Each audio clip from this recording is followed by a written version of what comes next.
You hear this right now, and you're in front of a screen, in a dark room, and there is only this voice around you. But for a moment think about this. Is the feeling of your bed, the air in the room, all the sounds you hear truly part of the external world? Or are they merely an interpretation presented to you by your brain? Science tells us something very clear yet jarring. We never experience the world directly. We only interpret the electric signals reaching our brain. In other words, we do not live in what is actually out there, but rather in an internal model created for us by our brain. Looked at from this perspective, reality might not be as fixed as we think. Time, too, appears to be the most fundamental structure within this system. It flows constantly, moves unidirectionally, and does not stop. But what if this thing we call flow is actually just a perception created by our mind? Tonight, we will pursue this very question, and with its help we will question together just how much the boundaries of reality can stretch. Close your eyes slowly. Take a deep and heavy breath. You are safe. Let that immense nothingness at the beginning of time silently swallow all your worldly exhaustion. Leave yourself to that comforting void beyond time. Most laws of physics treat time as mathematically symmetric. In Isaac Newton's equations of motion, or in the fundamental formulas of quantum mechanics, even if you place a minus sign in front of the t variable representing time and make it flow backward, everything continues to work mathematically flawlessly. Yet, in the macro world we live in, nature flows time forward exclusively, without exception. In physics, this asymmetry, termed the arrow of time, is one of the most rigid and unshakable rules of the universe. We experience the direction of this arrow every single moment in daily life. We can watch a porcelain glass fall from a table and smash into pieces upon hitting the ground. However, you can never witness those broken shards spontaneously lifting off the ground, reabsorbing the sound and heat energy scattered during the break, merging seamlessly in mid-air and returning fully intact to the table. Time inevitably drags everything in the universe down a one-way corridor toward the unlived and the unknown. While every event experienced in the past becomes fixed, remaining chronologically behind us as a memory, the future always waits for us behind a veil of fog as mere waves of probability. This unidirectional flow of the universe, though flexible in the world of microscopic particles, is an absolute prison in the macro reality we occupy. For centuries, humanity has been under a massive delusion. Believing in the rules of Sir Isaac Newton, it assumed time was an unshakable, absolute cosmic clock, ticking at the exact same speed everywhere in the universe, across all galaxies and for all living beings.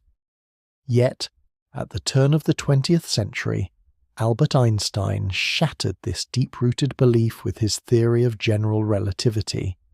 Einstein proved that time is not a universal fixed clock. Rather, it is a flexible, bendable, expandable, and foldable fabric. In these modern windows of physics, space and time are treated as a single, immense cosmic cloth woven directly into one another, space-time. Massive celestial bodies like planets, stars, or galaxies bend this fabric of space-time downward, much like a heavy cannonball placed on a stretched bedsheet. What we call gravity is actually nothing more than the warping of this fabric. Here is the jarring truth. In areas where gravity is this powerful and space-time is deeply warped, time flows much slower, much heavier compared to the empty and massless regions of space. This has been proven in laboratory environments using atomic clocks. A clock at the top of a skyscraper runs faster, even if by microseconds, than a clock on the ground floor closer to the pull of gravity, There is no single, universal now. Every entity possesses its own specific flow of time, shaped by its speed and position. The rule that space-time warps more and time slows down as mass increases reaches mind-boggling dimensions in black holes, the most extreme, darkest, and most mysterious structures in the universe.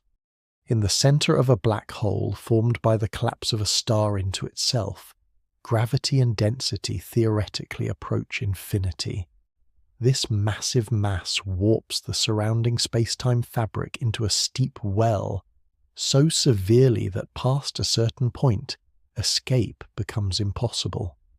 The outer boundary of a black hole, that invisible line from which even light cannot escape gravity, is called the event horizon. According to the equations of general relativity, as one approaches this event horizon boundary, time slows down heavily, as if walking through thick honey. If you were to watch an astronaut falling toward a black hole through a telescope from a safe distance outside, you would witness a shocking illusion. As the astronaut approaches the event horizon, their movements slow down, slower and slower, and the moment they reach the exact boundary line, time stops, absolutely for the outside observer. The astronaut remains frozen on that boundary, at that exact second, like a still photograph frame forever. At the event horizon, there is no longer a chronological past nor a future to progress into. It is a cosmic sanctuary where the dimension of time is completely swallowed, reset, and frozen by gravity. Massive bodies are not the only things that stretch and manipulate that flexible fabric of time. The speed at which objects move through space also directly manipulates it. According to Einstein's theory of special relativity, the faster an object moves through the void of space, the slower time begins to pass for it. In physics, this is called time dilation, and this phenomenon is directly linked to the speed of light, the ultimate speed limit of the universe. The famous twin paradox used to explain this theory makes the concept clear. Imagine identical twin astronauts. If one boards a spacecraft capable of reaching speeds close to the speed of light and sets off on a cosmic journey while the other remains on Earth, time will pass much slower for the travelling twin relative to Earth, even though it feels normal to them. When the astronaut in the spacecraft returns to Earth after travelling for just a few years according to their own clock, they will find that their twin on Earth has aged significantly, and that centuries have flown by on Earth. The speeding astronaut has bent time, making a clear leap into the future.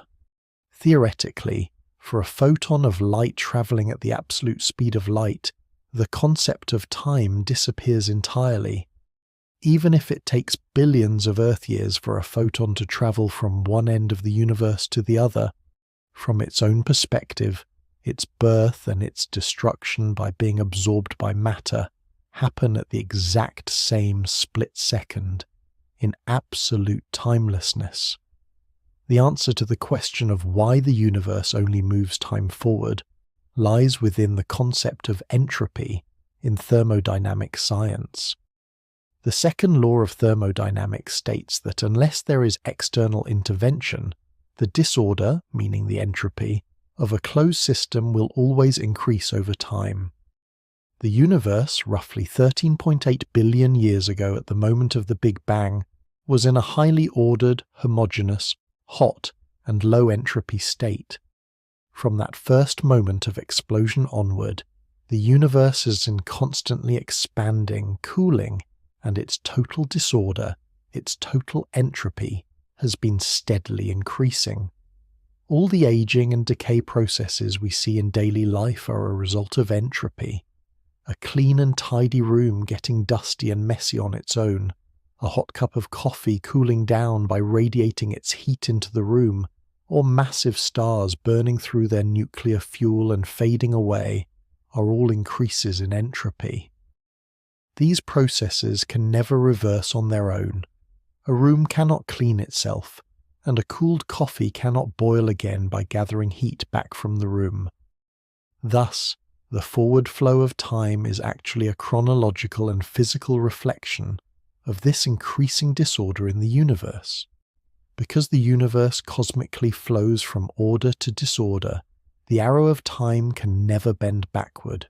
Leaving aside the space-time fabric of the external world and quantum equations, when we turn our gaze toward our own mind to the dark room of our soul, we encounter biological and psychological time. No specific time-sensing organ has evolved in the human body that can directly perceive chronological time in the external world, the way the eye sees light as wavelengths, or the ear catches sound frequencies. Our brain uses memories, sensory inputs, the speed of electrical signals between neural networks, and internal rhythms like heartbeats as a filter to construct the perception of time. Because of this, the time experienced by the human mind is far more flexible than the clocks in physics, and changes shape entirely depending on the situation. In moments when you're very happy, excited, or deeply focused, the brain does not record many new distinct data points from the external world, making it feel as though time has simply flowed away like water. Conversely, during moments of pain, fear, distress, or immense danger, the brain begins to record thousands of data points per second to ensure survival. The traffic between neurons becomes so dense that when looking back, that single minute of trauma feels heavily as if it lasted a century. Moving from this, the unshakable sense of chronological flow we experience every day is not an objective ribbon running through the external world, but entirely a subjective simulation generated by our brain to make sense of changes and movements out there. Throughout the history of philosophy and across modern physics departments, the most difficult, most eerie concept to define has always been now. How long does now, the present moment you're experiencing right this second, actually last? A second, a split second. Even as you pass the word now through your mind, that moment already sinks into the waters of the past, becoming irreversible. Is now, then, an abstract and imaginary line where the past and the future collide without actually existing physically? One of the most jarring approaches in modern physics, the block universe theory, eternalism, offers a radical answer to this question. According to this theory, time is not a flowing river. Instead, time is a four-dimensional, rigid, and static block integrated with three-dimensional space.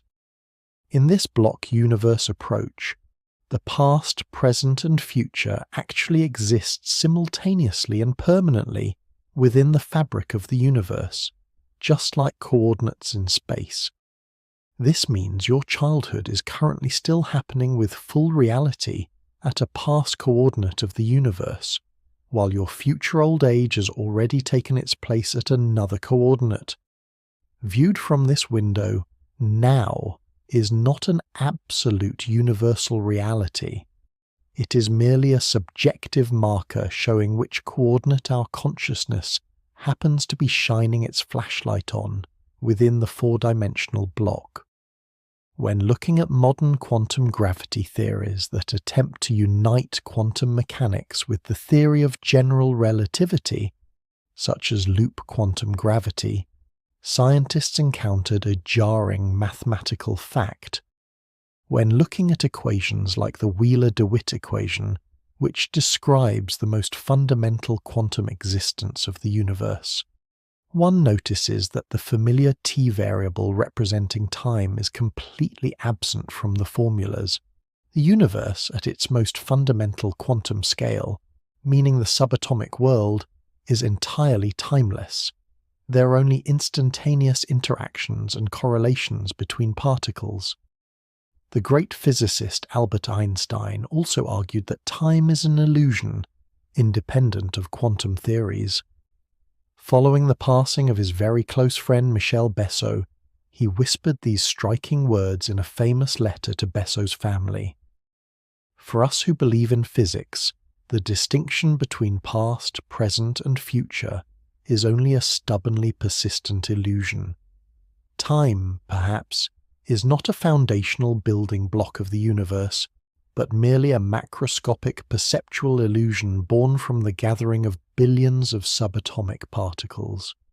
Just as a single atom does not possess a temperature or a smell, but the sensation of heat arises when trillions of atoms combine, time may simply be a large-scale byproduct of the universe.